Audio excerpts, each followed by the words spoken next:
मैं तो हमेशा ये कहता हूँ कि गवर्नमेंट को टीचर्स को अप्रिशिएट करना पड़ेगा, जो उनको अप्रिशिएशन नहीं मिल रहा, बल्कि आपने तो उनका अप्रिशिएशन छीन लिया कि 10 से 2 की नौकरी थी 4 घंटे की, ताकि टीचर घर पे जाके बैठ के पढ़ पाए। हाँ। लेकिन आपने कह दिया कि नहीं, तुम अब SIR का काम करोगे, तुम अब बोर्ड्स का काम करोगे, हम तुमसे पूरा 8 घंटे का काम लेंगे। तो हम टीचर्स को टीचर्स रहने कहाँ दे रहे हैं? ऑफलाइन और ये जो ऑनलाइन एजुकेशन इंडस्ट्री है, इसमें भी बहुत ऐसा हाल है कि एक टीचर से 6-6 घंटे 8-8 घंटे काम कराया जा रहा है, अगर वो बहुत फेमस नहीं है। तो शोषण तो प्राइवेट में भी हो रहा है, सरकारी में भी हो रहा है, दोनों जगह टीचर्स का हो रहा है। लेकिन आपने जैसे कहा कि टीचर में पैसा नहीं है, तो मैं आपसे पूछना चाह रहा हूँ कि बाकी जगह आप बता सकते हैं? आपको पता है आर्मी की जॉब में 4 साल की नौकरी है अग्निवीर में, उसके बाद आपको बाहर कर दिया जाएगा। GST इंस्पेक्टर को भी 70,000 रुपये ही मिलते हैं और एक टीचर को भी 70-80 हजार की सैलरी मिलती है। तो ये खाली कहने वाली बात है कि टीचर के पास नहीं है।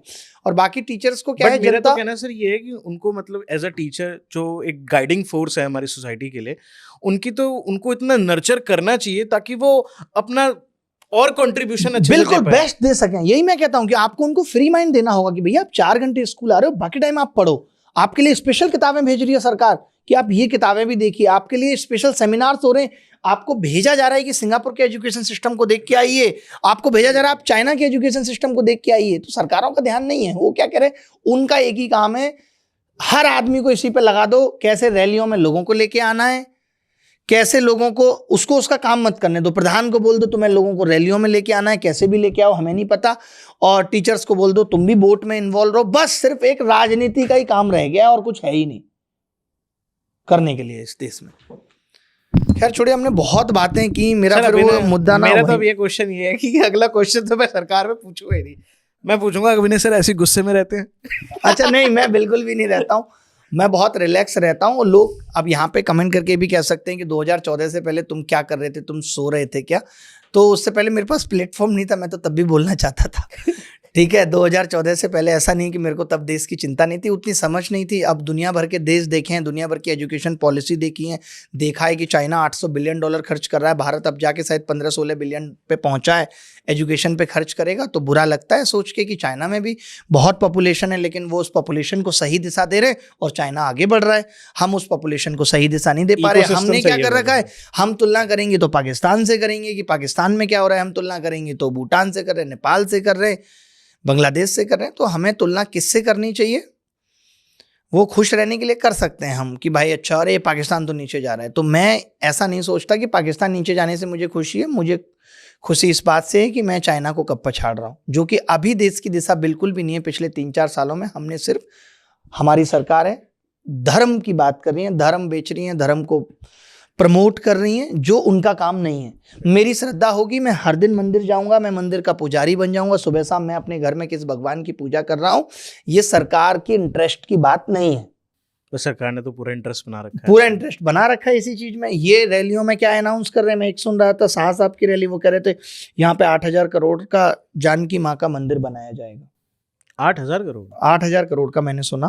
पता नहीं, आजकल AI वीडियोज भी आ जाते हैं तो बड़ा बोलने में डर लगता है, बट ये मैंने सुना कि इतना मंदिर यहाँ पे बनाया जाएगा। कभी आप नहीं अनाउंस कर दे, हमने सुने कि अब 3 नए एम्स बन गए और लोग पता कहते हैं कि बन रहे हैं, तुम्हें नहीं पता चल रहा है। अरे मुझे नहीं पता चलता? अबे ये वो सरकारें हैं जो 10 रुपए दान करेंगी ना लोगों की भलाई में, उसका 40 जगह ढिंडोरा पीट देंगे। ये 2 काम करेंगी, उसका 100 जगह पीट देंगी। तो जब कुछ अच्छा बनेगा तुम्हें जानने की जरूरत नहीं होगी, अपने आप पता चल जाएगा कि देश में सही हो रहा है कुछ।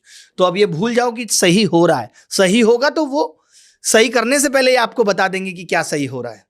ये क्या कहते हैं, रोड्स बनी है देश में। अरे इंस्टीट्यूशनल ग्रोथ, रोड्स बनाना सरकार की जिम्मेदारी नहीं है क्या? मैं इसके लिए तारीफ करूं सरकार की। जो नहीं हो रहा मैं उस पर बात करूंगा, जहां रोड्स नहीं है मैं उस पर बात करूंगा, जहां रोड्स में गड्ढे हैं, लोग मर जा रहे हैं गिर के, मैं उस पर बात करूंगा। या मैं ये कहूं कि नहीं सरकार ने ऐसा किया था, जो सरकार की जिम्मेदारी थी, जिसके लिए सरकार को चुन के भेजा था, उसमें भी सरकार ने क्या जेब से किया था और जेब से करती है। तो सरकार बताए कि मैं ये सरकार को चैलेंज करता हूं कि सरकार अपने पार्टी फंड से स्कूलों के लिए कितना दान कर रही है वो बता दे। सरकार ने 18,000 स्कूल बंद कर दिए क्योंकि बच्चे नहीं आ रहे थे। सरकार ने सोचा कि हमारे गवर्नमेंट स्कूलों में बच्चे क्यों नहीं आ रहे, बच्चे क्यों प्राइवेट स्कूलों की तरफ भाग रहे हैं? क्यों? क्योंकि हम उसको सरकारी स्कूल में वो इंफ्रास्ट्रक्चर, वो फैसिलिटी नहीं दे पा रहे कि गरीब का बच्चा भी सोचता है कि यार बच्चों को पढ़ाने पे तो ध्यान लगा देते हैं। तो आपने सरकारी स्कूलों की हालत सुधारने पे ध्यान कब दिया? सर बाहर के स्कूलों में, बाहर के देशों में टैक्स लेते हैं, वो सिटीजन्स को बहुत सर्विसेज प्रोवाइड करते हैं। हेल्थ एजुकेशन फ्री है। अगर आप टैक्स ले रहे हैं, आप तो टैक्स बढ़ाए जा रहे हैं, टैक्स बढ़ाए जा रहे हैं, टैक्स बढ़ाए जा रहे हैं।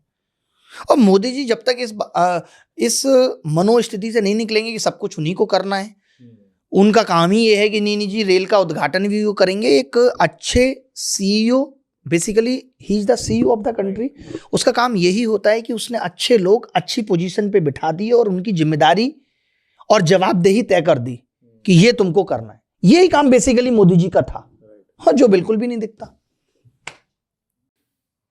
फाउंडर बन गए वो कंपनी के, वो दिखते हैं। हाँ, वही है, यही डर है कि वो सा फाउंडर नहीं होते ना, कई जो कंपनी को बेच के कब निकल जाते हैं और एम्प्लॉय की क्या हालत होती है पता नहीं चल रहा। सर ऐसे तो आप इतना गुस्से में रहोगे सर, बीपी ब्लड प्रेशर बढ़ जाएगा सर। ऐसा होता है क्या कुछ? हाँ। अरे नहीं, मेरा ऐसा कुछ नहीं है, मैं नॉर्मल रहता हूँ। मेरा तो बस ये है कि देश सही दिशा में जाए, और मेरा काम यही है कि मैं कोई सत्ता बदलने की बात नहीं करता हूँ कभी, कि मेरा किसी पार्टी आप विशेष से सत्ता में मोह कभी है। आओगे?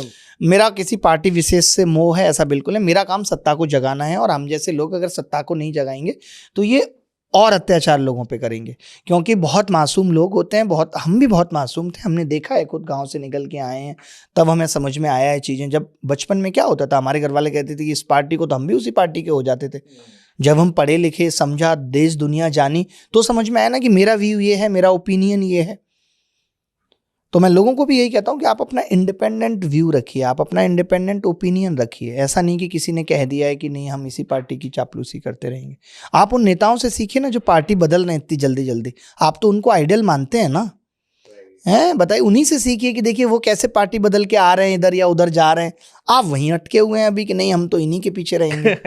बाकी मेरा ऐसा सत्ता में आने का अभी कोई प्लान नहीं है, ना ही मुझे दिखती है ऐसी कोई राह दिखती है अच्छी सॉलिड की मुझे जाना चाहिए। और लेकिन ये जरूर है कि मैं जब जाऊंगा तो मैं इस तरीके से नहीं कि मैं पढ़ा भी रहा हूँ फिर मैं सब कुछ छोड़ के राजनीति में जाऊंगा, तो उसी दिशा में काम करूंगा। अभी तो बेसिकली मैं दूत वाला काम कर रहा हूँ कि जो भी जनता की समस्याएं हैं उन पे मैं बोल के सरकार तक ये कोशिश करता हूँ कि हमारी आवाज़ पहुँचे। मैं बोलता हूँ और 4 लोग भी बोलते हैं, या 4 लोग बोलते हैं तो मैं भी बोलता हूँ, सब मिल के बोलते हैं, आवाज़ पहुँचती है, तो पता चलता है कि all is not well, all is है।